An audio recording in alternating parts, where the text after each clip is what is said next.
El objetivo de este video es relacionar el posconflicto con el contexto socioeducativo en Colombia. Al respecto, es importante considerar unos eventos sociohistóricos que han marcado la vida del país a nivel de conflicto y que podrían nombrarse desde el siglo XIX hacia acá con total contundencia, como son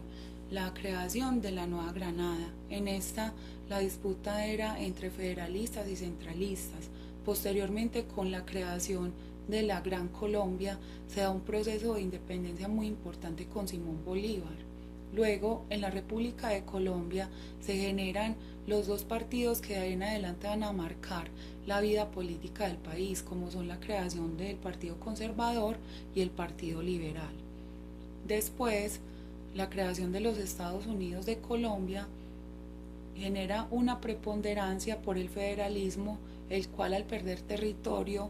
hace que a nivel político se retorne nuevamente a una época de República de Colombia. Es así entonces como de ese momento hacia acá se van dando unas consecuencias muy importantes a nivel social como efectos de la guerra y del conflicto. Estos son el desempleo, la pobreza, la falta de acceso a las necesidades básicas, el analfabetismo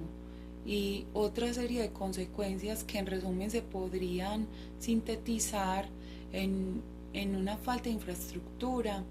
a nivel de progreso. Teniendo todo esto en cuenta, es importante entonces irnos a la época de los años 60, época en la que se crean las guerrillas como las FARC, el ELN, el M-19, bajo una filosofía o una ideología marxista-leninista en la que predomina el socialismo y el comunismo, y con ello entonces estas guerrillas quieren activar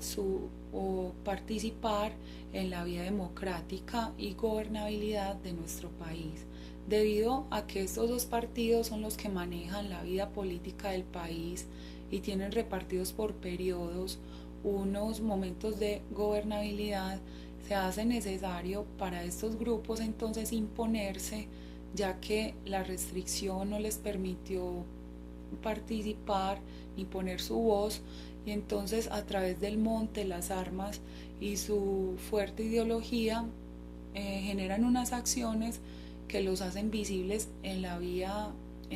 social y en la vida política del país. Al respecto, cabe también mencionar otras consecuencias sumadas a las ya mencionadas, como son la corrupción, el narcotráfico y el desplazamiento. También paralelo a ello se crean otros grupos como son los paramilitares y las autodefensas. Entonces, con este resumen, podría decirse que el contexto socioeducativo va sufriendo paralelamente a estos cambios,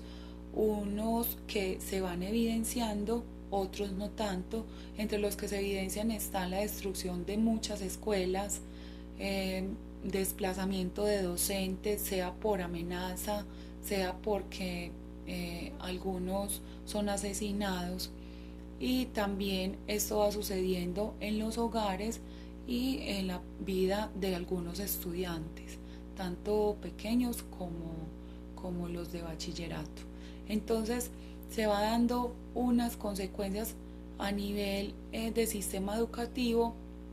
que deberían o deben recomponerse en una época posterior.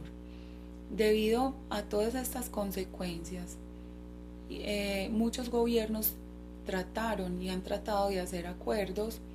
Entre ellos estuvo el acuerdo que hizo Virgilio Barco en la época de los 80 con el M-19,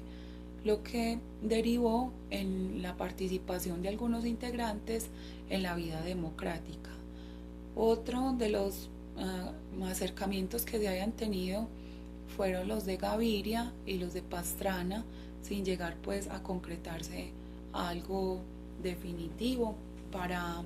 empezar un proceso de paz. Pero ya desde el 2012 con Juan Manuel Santos pudo darse un momento muy importante de acuerdos de paz en La Habana, con lo cual entonces se llega a unos acuerdos, y el posconflicto se define entonces como ese momento posterior a los acuerdos en los que comienza una fase de recomposición social tendiente a la mejora de la participación democrática y la consolidación de la misma, como a evitar que se vuelvan a repetir las mismas situaciones del pasado. Entonces, para la escuela queda la labor de comenzar a fortalecer los objetivos de los acuerdos de paz a través de una cátedra que se llama la Cátedra de la Paz, y desde allí fortalecer los procesos y la historia para que todo se vaya consolidando hacia lo propuesto en los acuerdos. Es muy importante también considerar acá que la escuela ya venía con otros objetivos y otras misiones, como son las propuestas por las grandes cumbres internacionales. Entre estas misiones de escuela está generar una mano de obra calificada, una fuerza de trabajo, unos estándares, y también en ese proceso se va dando un proceso de desigualdad en el cual muchos desventajados vienen siendo los países latinoamericanos. Entonces, yo diría que es muy importante que nosotros como docentes, y eso es una invitación a que consideremos la descolonización de ese pensamiento que tienen los europeos de nosotros, y tender entonces a realizar un proceso de posconflicto comprometidos con la transformación, tanto en la relación con nosotros mismos como con los estudiantes y los demás docentes. Gracias.